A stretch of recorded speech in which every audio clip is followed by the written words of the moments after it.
경희대학교 박예림 회원님께서 토지 이용별 토양탄소 저장과 미생물 효소 활성도에 대해서 발표해 주시겠습니다.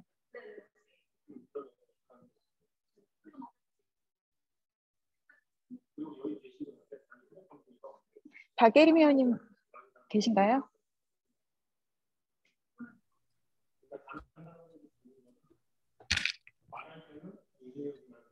잘 들리시나요? 네네. 네, 잘 들립니다. 화면 공유 부탁드립니다. 네.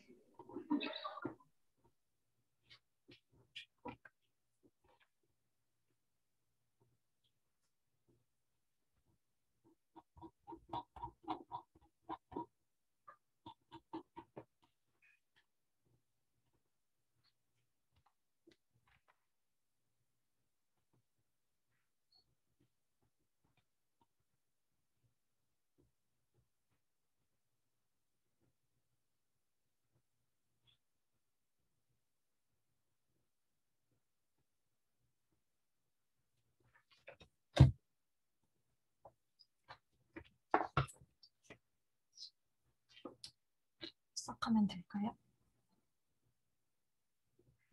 네, 시작해 주시고요. 발표는 질의응답 포함해서 15분 정도 소요한다고 생각하시고 발표해 주시기 바랍니다. 네, 알겠습니다.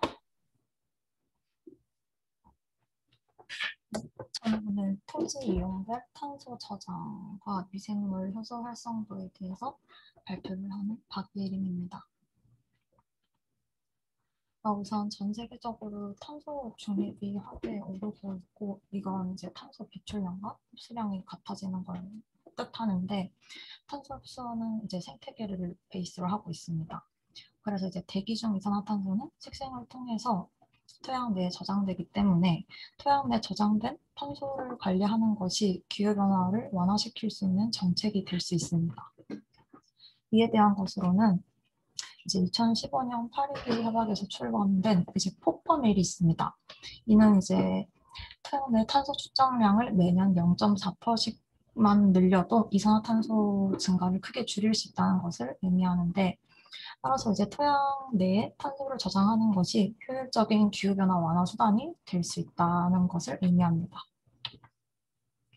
토양 내 탄소 저장량은 초지나 산림이 이제 농경지로 전환되면서 이제 절반가량의 탄소 저장량이 줄어들었고, 100년 이상 동일한 농경 활동을 했을 때도 토양 내 탄소 저장량은 감소했습니다.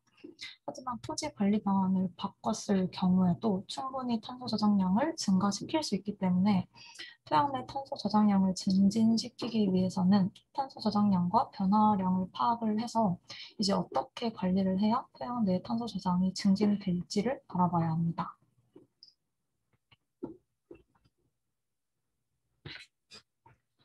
저희가 흔히 말하고 있는 토양 내 탄소 저장량은 총 탄소량을 의미하지만, 이것은 다양한 형태의 탄소를 합친 것입니다. 이를 분해 속도에 따라서 구분을 해보면 가장 빨리 분해되는 액티브 풀은 이제 낙엽이나 식물체가 분해돼서 발생한 탄소이고, 윗단에 둘러싸인 형태의 탄소는 미생물과 같은 분해 요인으로부터 이제 보호를 받는 슬로우 풀과, 미네랄과 결합된 탄소는 생화학적으로도 분해가 힘든 이제 패시브 풀이 있는데, 이 형태가 이제 토양 내에서 탄소가 안정하게 저장될 수 있는 형태라고 할 수 있습니다. 이처럼 토양 내 탄소는 분해 속도에 따라서 다양하게 존재할 수 있으며, 분해되기 어려운 탄소 형태일수록 토양 내에서는 더 안정하게 저장됩니다. 토양 내 탄소가 안정화되는 과정은 우선 토양 내로 식물체 같은 탄소가 유입되고 미생물의 세포 외 효소로 인해서 분해됩니다. 이로 인해 분해된 탄소는 미네랄과 화학적으로 결합을 하거나 흡착을 한 형태로 이게 분해되기 어려운 형태가 되어 토양 내에 안정하게 저장됩니다. 이렇게 살아있는 미생물은 이와 같은 커리큘럼으로 탄소 저장에 중요한 역할을 하며, 죽은 미생물 또한 생화학적으로 안정한 탄소 형태가 되어서 토양에 저장됩니다. 따라서 본 연구에서는 국내 토지 이용별 SOC 저장량과 형태를 토양 프랙셔네이션을 통해서 그 차이를 알아보고 토양 탄소 안정화 기술에 영향을 미치는 미생물 효소 활성도를 탄소 저장량과 연계시켜 분석하였으며 이제 도시 토양에서의 탄소 저장량 관리 방안을 제시해 보았습니다. 우선 연구 대상지는 토지 이용에 따라 초지, 농경지, 도시로 나누어서 이제 각 토지 이용 내에서 두세 지점을 선정하였습니다. 초지의 경우 강원도 평창 내에 20년 이상 동일하게 초지로 토지 이용을 동일하게 한 그 사이트를 골랐으며 농경지의 경우 전라도 나주에서 20년 이상 농경 활동을 한 그런 토양을 선정하였습니다. 회원님, 죄송한데 그 잡음이 엄청 많이 들리거든요, 지금.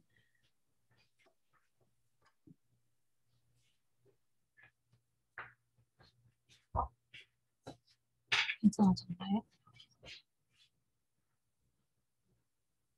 네, 진행 부탁드립니다. 네. 네. 이렇게 채취한 토양은 이제 연구실 실험실로 가져와서 현장 투표한 후 다음과 같은 이제 화학성, 물리성 분석을 했습니다. 토양 프랙셔네이션은 이제 크게 밀도와 사이즈로 분류를 하였고 이제 밀도가 낮은 라이트 프랙션 LF와 2단으로부터 이제 보고받는 형태인 매크로와 마이크로 팜 형태로 나누었고 이제 분해되기 가장 어려운 형태인 마움으로 이렇게 네 가지로 분류를 하였습니다. 미생물 효소 활성도는 잠시 설명하자면 이제 세포 외 효소를 기준으로 하여 보았는데 탄소화합물 분해 관여하는 세 가지와 질소화합물 분해 관여하는 효소 한 가지를 측정하였습니다. 토지 이용 형태별 토양 탄소 저장량을 한번 보면 우선 초지의 이제 탄소 저장량은 도시 공원 토양 대비 약 3배 정도 높게 나타났으며 가로수 대비 약 6배 정도 높게 나타났습니다. 이것은 이제 저희가 예상한 결과값과 같았습니다. 좌측의 SOC 저장량 그래프를 이제 각 프랙션이 차지하고 있는 비중으로 나타내 보았더니 오른쪽과 같은 그래프로 나타났는데 이제 보시면 연두색으로 표시한 마이크로 오팜이 가장 큰 비중을 차지하고 있으며 그 중에서도 이제 초지에 좀 더 높은 값을 띄었습니다.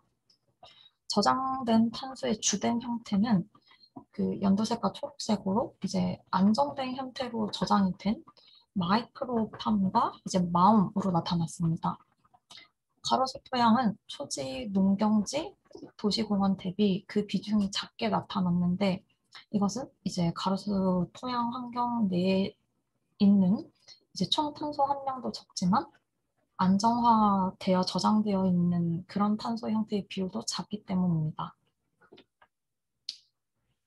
이제 토양으로 유입되는 유기물 중 식물체와 같이 직접적으로 연관이 있는 플렉션인 그 LF, 라이트 플렉션은 이제 토지 유형별로 굉장히 다르게 나타났지만 나머지 토지 이용에 의한 그 CN 레이시오는 별로 차이가 없었습니다.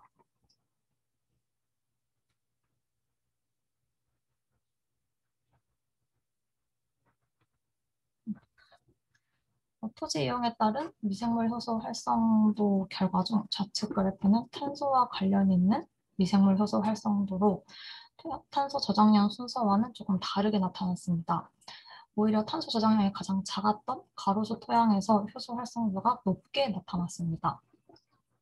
오른쪽 그래프인 이제 질소와 관련된 미생물 효소 활성도 또한 이제 탄소와 비슷한 경향으로 나타났습니다.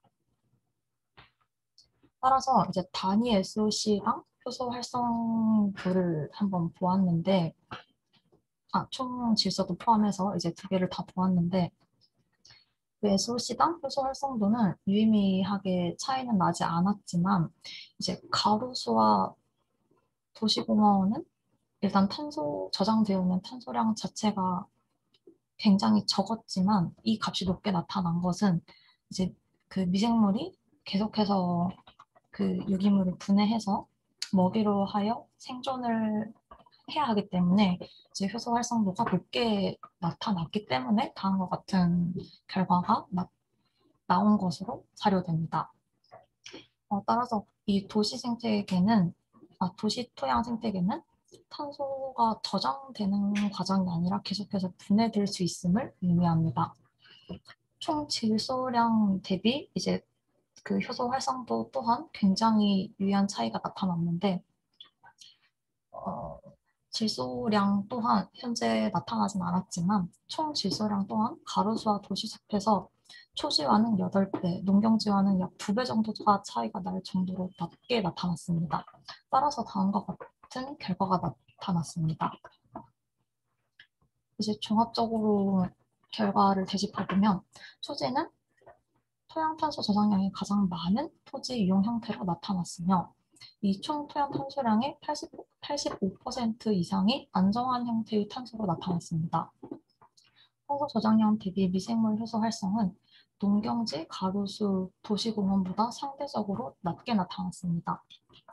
농경지는 이제 토양 탄소 저장량이 약 25톤 정도로 나타났으며 이 80% 이상이 안정한 형태의 탄소로 나타났습니다.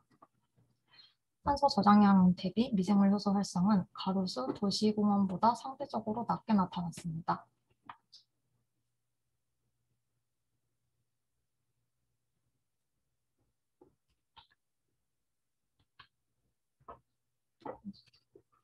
가로수의 경우 토양 내 탄소 저장량이 가장 적은 토지 이용 형태로 나타났으며 분해되기 쉬운 형태의 탄소량이 이제 절반가량을 차지했습니다. 탄소 저장량 대비 미생물 효소 활성도는 높게 나타났습니다. 이는 미생물이 이제 얼마 없는 탄소를 먹이로 소비함으로써 탄소 저장이 어려워졌다고 말할 수 있습니다. 도시공원은 토양탄소 저장량은 농경지와 비슷했지만 이제 안정한 형태의 탄소 저장량도 농경지와 비슷하게 80%를 차지했습니다. 또한 미생물 효소 활성도도 높게 나타났습니다. 그래서 이제 도시 생태계를 가로수 토양 내에 탄소를 저장시킬 수 있는 이제 증진 방안으로 이 띵업지를 설치하면 증가하지 않을까 하고 이제 실험을 한번 조금 더 진행을 해보았더니 가로수 토양보다 띵업지 토양 내에 탄소 저장량이 확연히 이제 증가된 것을 알 수 있었습니다. 하지만 오른쪽 그래프에 이제 프랙셔네이션 한 결과를 보면 안정된 형태의 탄소량에 대해서는 이제 변화가 있었다고 할 수는 없었습니다.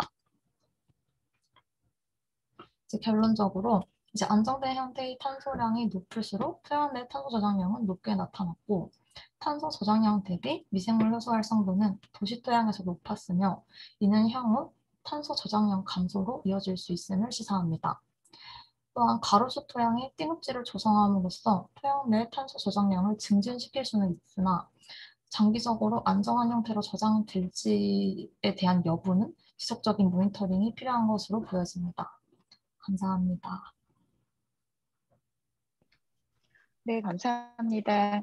혹시 질문 있으신가요?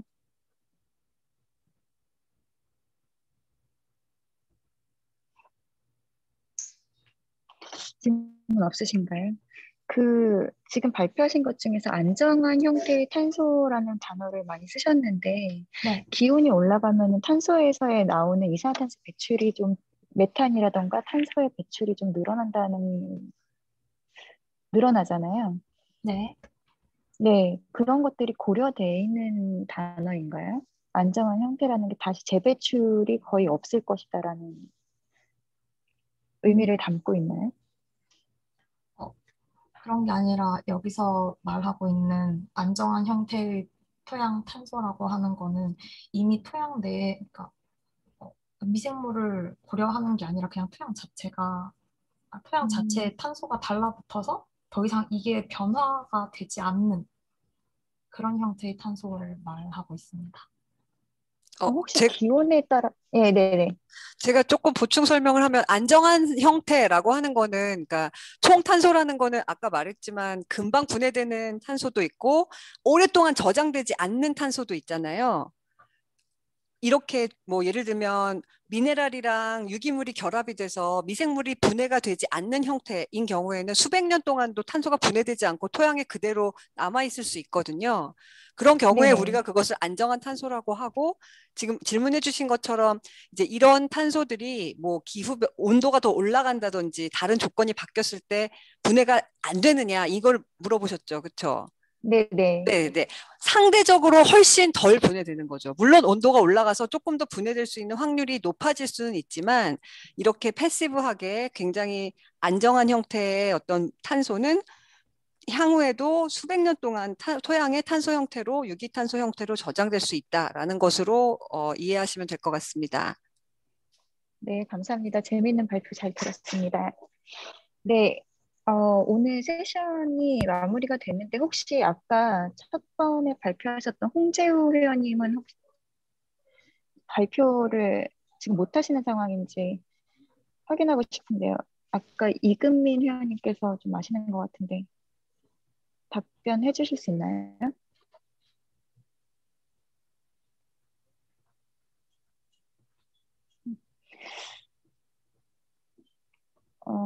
네, 지금 그 홍재우 회원님께서는 그러면은 발표를 안 하시는 걸로 지금 확인을 하고 이번 세션을 마치도록 아, 하겠습니다. 모든 혹시 발표자, 예, 죄송한데 네, 혹시 질문 하나 해도 되나요, 지금? 시간 안 네네네네, 되나요? 질문해 주세요. 죄송합니다. 네네. 너무 늦게. 저 이금민 그 회원님께 질문을 하나 하고 싶은데요. 여기서 지금 에디 공분산 자료를 가지고 결국은 광합성량, 호흡량 이렇게 다 분리를 하셔서 이제 분석을 하신 거잖아요. 근데 거기서 토양 탄소 부분을 따로 어떻게 추정이나 이렇게 하실 수 있는지 궁금합니다. 이금민 회원님 지금 답변 가능하신가요? 여기 안에 들어와는 계신데. 그럼 시간 관계상 제가 개인적으로 이메일을 보내도록 하겠습니다. 감사합니다. 네, 네네, 감사합니다. 네, 궁금하신 것들은 저자분들에게 직접 컨택을 하시는 게 좋을 것 같고요. 네, 이번 세션 재밌는 발표에 수고해주신 모든 참가자분들에게 감사드립니다. 세션 마치도록 하겠습니다. 감사합니다.